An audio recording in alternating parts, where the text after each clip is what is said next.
Let's get right intro it. Number 10. Here's the grand finale for all our science, all our research, and all the millions of sleep studies. We still don't fully know why we sleep. We know what happens if you don't. You get irritable, irrational, hallucinate, and eventually die. But why sleep evolved in the first place, why every animal from humans to jellyfish shuts down for hours at a time, risking death in the process, is still one of biology's creepiest unanswered questions. It's not just about rest. Your brain is more active during parts of sleep than it is when awake. So sleep might be less about powering down and more about something else. Rebooting the self. Simulating survival running background updates. No one can say for sure. Which means every time you close your eyes at night, you're participating in the weirdest, most universal biological ritual on Earth, and we still don't know what it's really for. Number 9. Don't freak out. But everything you're experiencing could be a lucid dream. Statistically unlikely, sure, but real lucid dreamers often say the dream feels just like waking life until it doesn't. Lucid dreaming is when the dreamer becomes aware they're dreaming and sometimes gains control over it. Flying, shape-shifting time travel, it's all possible in lucid dreams. But the creepiest part is how real everything feels. People have invented dream reality checks for this very reason. Try turning a light switch on and off, dreams suck at electricity, or looking at your hands, they often glitch. And if nothing weird happens, well then you're probably awake. Probably. Number 8. Here's a brutal twist. Your body is the most vulnerable it ever gets while you're asleep, and your brain knows it. That's why so many people sleep lighter in unfamiliar places, a phenomenon called the first night effect. Half your brain stays semi-alert, like a nervous parent at a sleepover. It's been measured. Your left hemisphere literally keeps scanning your surroundings just in case something tries to eat you. This goes way back to our cave-dwelling days when the penalty for a deep sleep could be waking up as a bear's appetizer. So yes, your brain is literally part insomniac because it doesn't trust Airbnbs. Number 7. It sounds like astrology nonsense, right? But scientists have actually found some evidence that the lunar cycle can affect human sleep patterns, even in environments where people don't see the moon. Studies suggest people tend to sleep less and take longer to fall asleep during a full moon. One theory. Our ancestors may have been more alert on full moon nights, because predators and other humans could see better in the bright moonlight. Your body may still be running that ancient software warning you to stay alert when the night is brightest. Evolution's still ghosting us with useless updates thousands of years later. It's not universal, and science is still arguing about it. But the idea that some part of you might get jumpy because a rock in space is extra reflective, that's just delightfully irrational. Number 6. Let's talk about something called hypnagogic hallucinations, a fancy term for the images, voices, or feelings you might experience just before falling asleep, while you're technically still awake. This is your brain dipping its toes into the dream pool before you're even unconscious. People report hearing someone call their name, seeing flashing lights, or sensing a figure in the room. Often it's harmless, but sometimes it goes full paranormal activity. These experiences can be so vivid and creepy that entire folklore myths were likely based on them: shadow people, night demons, alien abductions. All may trace back to this glitch in sleep's startup sequence. But here's the kicker.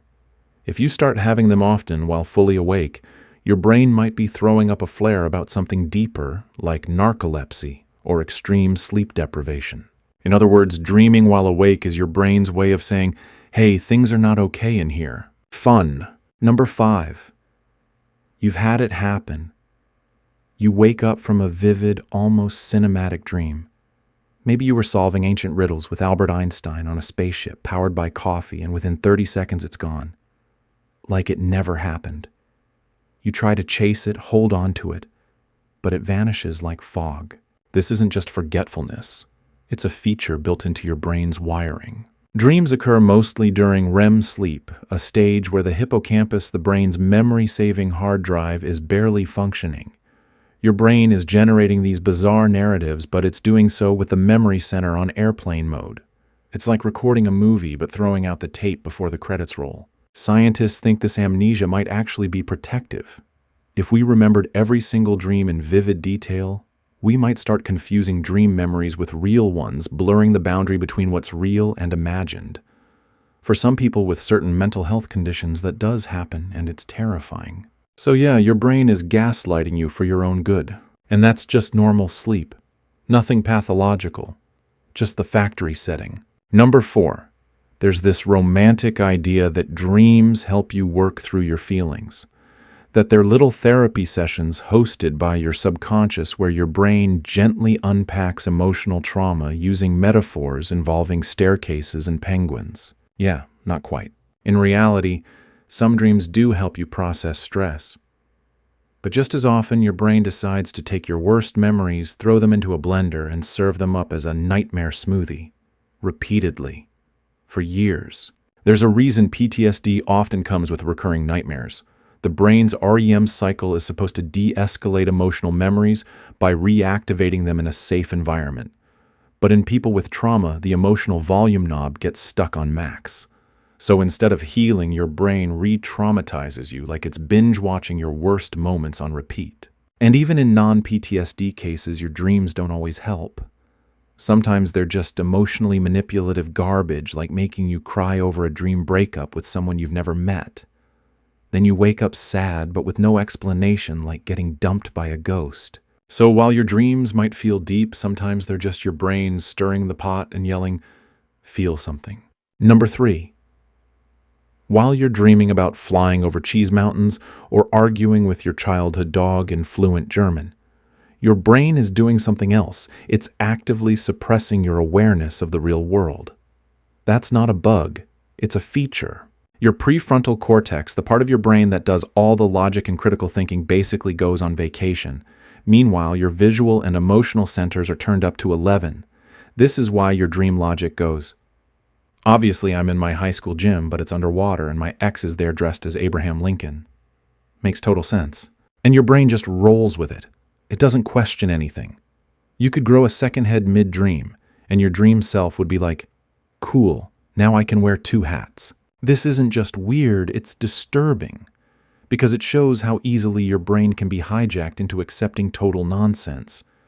Your brain has a built-in simulation machine that turns off logic, invents new rules, and then deletes the evidence before you wake up. So, the next time you feel smug about being a rational adult, remember last night, your brain thought a mailbox was your dentist and you let it. Number 2. At some point during sleep, your body pulls the ultimate betrayal. It turns off your muscles.